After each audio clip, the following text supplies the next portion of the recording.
Hey friends, now we are starting lecture number 2 of biology 101। ये बिल्कुल पन जैसा ही है, इसलिए उसको समझने में इतनी मुश्किल नहीं होगी। 1 समझ आ गया तो 2 और 3 ऑटोमेटिकली समझ आ जाएंगे। और 2 और 3 जो है ये सारे 1 में से ही हैं, इसलिए हम इनको इकट्ठे बहुत तेज़ी से कवर करेंगे। सबसे पहले इसमें बात कर रहे हैं सेल की। Cell are the basic unit of life. अगर एक जिस्म जानदार है तो उसमें बेसिकली जो है सेल होंगे ही। तमाम जानदार मुख्तलिफ सेल पर मुश्तमिल होते हैं। ऐसा जानदार जो मुख्तलिफ सेल पर मुश्तमिल हो उसे मल्टी सेलुलर ऑर्गेनिज्म कहा जाता है। कुछ जानदार सिर्फ एक सेल पर मुश्तमिल होते हैं जैसे कि अमीबा, और इसको यूनिसेलुलर कहा जाता है। सेल दो तरह के होते हैं, प्रोकैरियोटिक। प्रो से पता चल रहा है कि इसमें प्रॉपर जो है वो न्यूक्लियस नहीं होगा, ठीक है। प्रोकैरियोटिक और एक्रियोटिक। जो प्रोकैरियोटिक है इसमें एक प्रॉपर न्यूक्लियस नहीं होता, इसके न्यूक्लियस को सेल मेम्ब्रेन ने कवर नहीं किया होता। लेकिन जो एक्रियोटिक सेल्स हैं इनमें एक प्रॉपर न्यूक्लियस होता है और इसको न्यूक्लियाई मटीरियल को जो है मेम्ब्रेन ने कवर किया होता है, जिसको हम न्यूक्लियर मेम्ब्रेन भी कहते हैं। नेक्स्ट है स्टेम सेल। ये नौजवानों में होता है। ये एक ऐसा सेल है जिसमें तमाम प्रॉपर्टीज़ होती हैं कि इसमें ये एबिलिटी होती है वो नए जानदार बना सके, इसे स्टेम सेल कहते हैं। स्टेम सेल में पावर होती है, वो बॉडी के बाकी तमाम सेल बना सकता है। ये अडल्ट ऑर्गेनिज्म में मौजूद होता है। नेक्स्ट है tissues. These are the groups of similar kinds of cells. जब सेम काइंड के सेल आपस में मिल जाते हैं और वो सेम फंक्शन परफॉर्म कर रहे होते हैं तो इसे टिश्यू कहते हैं। जैसे कि एपिथेलियल टिश्यू जो है ये स्किन बनाता है।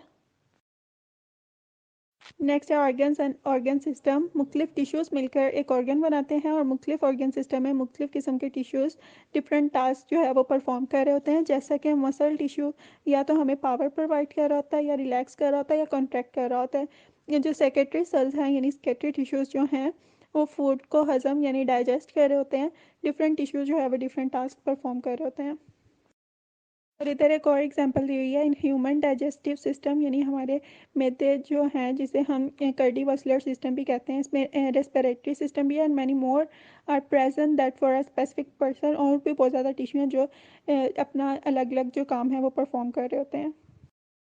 नेक्स्ट है ऑर्गेनिज्म। जब मुख्तलिफ टाइप्स के ऑर्गन्स आपस में मिलते हैं, ऑर्गन सिस्टम आपस में मिलकर एक मुकम्मल जानदार बना देते हैं। नेक्स्ट लेसन नंबर 3 स्टार्ट हो रहा है पॉपुलेशन से। पॉपुलेशन क्या है, जब सेम ऑर्गेनिज्म यानी कि एक काइंड के जो जानदार हैं वो बच्चे प्रोड्यूस करते हैं तो उसे पॉपुलेशन कहते हैं। एक काइंड के जानदार जब एक वक्त में सेम एरिया में रह रहे होते हैं तो उसे हम पॉपुलेशन कहते हैं। जैसे कि ये तस्वीर में दिखाया हुआ है कि डक है और इसके बेबी हैं, ये एक वक्त में सेम जगह पे रह रहे हैं तो ये एक पॉपुलेशन है। अगर एक डिफरेंट एग्जांपल ली जाए तो जंगल में शेर और उसके बच्चे इकट्ठे रह रहे होंगे तो वो शेर और शेर के बच्चों की अलग पॉपुलेशन है। हम इंसान हैं, हमारे बच्चों की एक अलग पॉपुलेशन है। नेक्स्ट कम्युनिटी एंड इकोसिस्टम है। कम्युनिटी क्या है कि जब डिफरेंट पॉपुलेशन सेम एरिया में रह रही होती हैं तो उसे कम्युनिटी कहते हैं। जैसे कि एक जंगल, वहाँ डिफरेंट पॉपुलेशन है, लाइक लाइन की पॉपुलेशन भी होगी, फिर जिराफास भी होंगे, ज़ेब्रा भी होंगे।